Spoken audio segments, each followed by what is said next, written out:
Dans cette conversation entre Bernard de Montréal, Boulevard M et Richard Glenn, Hergé, ils discutent des prophéties et de leur signification.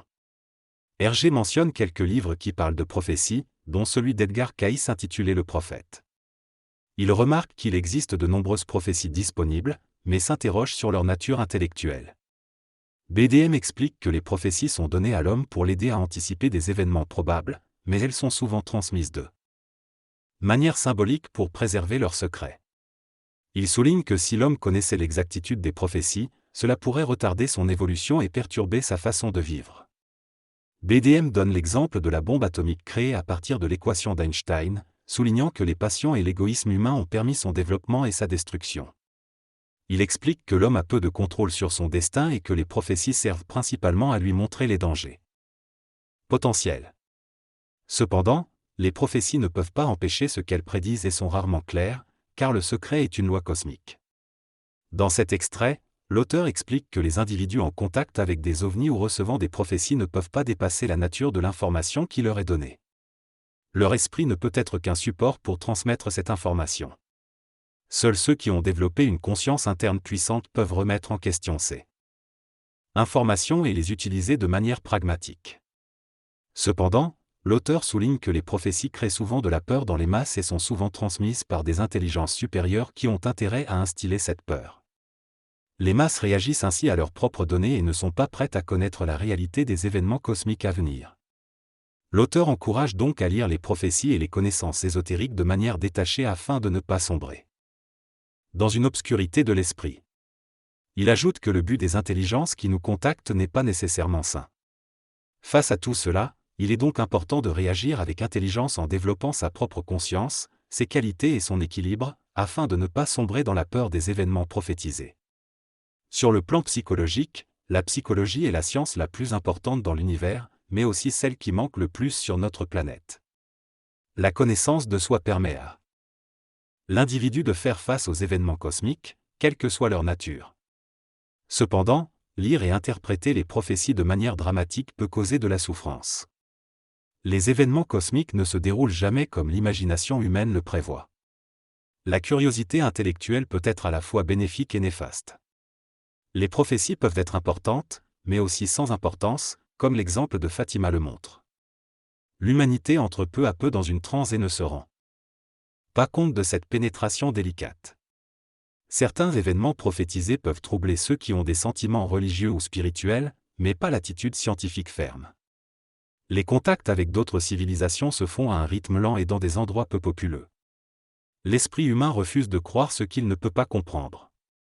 Alors que la foi a été utilisée dans le passé, l'homme moderne a besoin de comprendre pour croire. Si l'homme ne peut pas comprendre ou croire, sera sa capacité à empêcher une éventuelle confrontation entre deux types d'universalité. Dans cette conférence, Bernard de Montréal exprime son opinion sur la pensée humaine et la prophétie. Il affirme que penser est anormal et encourage les gens à adopter une attitude saine envers la prophétie, sans tomber dans une attitude ésotérique. Il soutient que l'homme rend toutes les choses anormales et crée de la confusion. Il affirme que tout est compréhensible et connu, et encourage les gens à se comprendre eux-mêmes, car cela leur permettra de comprendre le reste. Il met également en garde contre la paraphrase de ses paroles en relation avec les textes anciens, affirmant qu'il y a une différence majeure entre la façon dont les choses étaient écrites autrefois et la façon dont il les dit aujourd'hui. Dans un nouvel aspect abordé, il parle des ovnis, objets volants non identifiés, et des gouvernements qui s'y intéressent. Il affirme que la conscience mondiale ne sera pas éveillée à ce phénomène avant plusieurs années et que le phénomène ovni est impalpable et impossible à étudier dans son ensemble. Il affirme également que les intelligences derrière les ovnis sont bien plus avancées que notre intelligence humaine et qu'elles créent délibérément la confusion. Il encourage les individus à devenir leur propre centre de jugement plutôt que de tomber dans la fascination ou l'hypnose face à ces phénomènes. Le narrateur met en garde contre le danger de se faire enlever par des extraterrestres. Il souligne que même si ces extraterrestres viennent de lointaines galaxies, cela ne signifie pas qu'ils agissent de manière morale ou éthique. Il mentionne également le problème de l'équilibre entre les forces d'évolution et d'involution que l'humanité devra résoudre à l'avenir.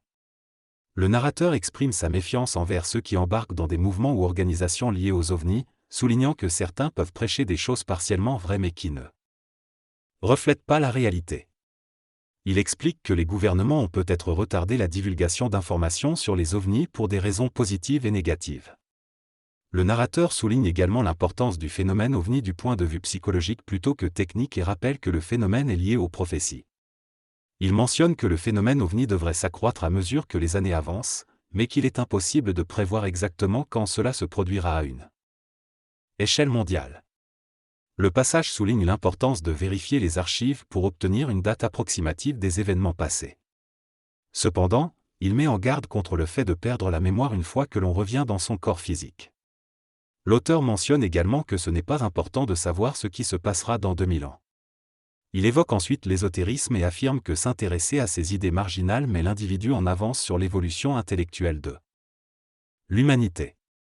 Cependant, il met en garde contre le fait de s'inquiéter de ne pas avancer assez rapidement, car cela peut conduire à des problèmes de santé tels que le cancer. Il conseille à chacun d'avancer à son propre rythme, en fonction de sa résistance émotionnelle et mentale. L'auteur aborde ensuite la question de l'endoctrinement de l'humanité au fil des siècles, expliquant que cela s'est fait de manière mécanique, à travers l'addition de nouvelles idées et la fusion de concepts. Il encourage à écouter les personnes qui remettent en question les idées établies, mais propose de ne pas accepter leurs idées immédiatement. Il souligne que certaines idées peuvent résonner avec notre esprit, tandis que d'autres peuvent résonner avec nos émotions. Il affirme que la confrontation de ces idées avec nos propres pensées peut mener à une transmutation et à une évolution de notre faculté de penser.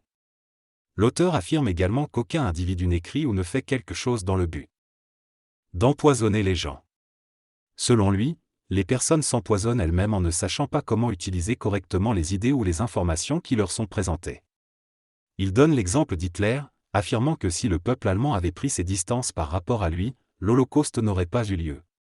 Enfin, l'auteur souligne que toutes les idées contiennent une part d'erreur, car il est impossible de penser sans commettre d'erreur. Il mentionne que la mathématique est une faculté qui permet de penser avec le moins d'erreurs possible, mais même dans ce domaine, des erreurs peuvent être commises. Il avertit que si l'on se laisse trop influencer émotionnellement par les idées d'une personne, on risque de prendre ces erreurs et de les incorporer à notre propre pensée, perpétuant ainsi les erreurs accumulées au fil des siècles. Il est dit que chacun est maître de soi et a le pouvoir de discerner la réalité, la vérité et le mensonge. Les idées et informations liées aux ovnis peuvent être dangereuses, car elles peuvent influencer les individus. Si l'on cherche à savoir si quelque chose est vrai, on dira que ce n'est pas important.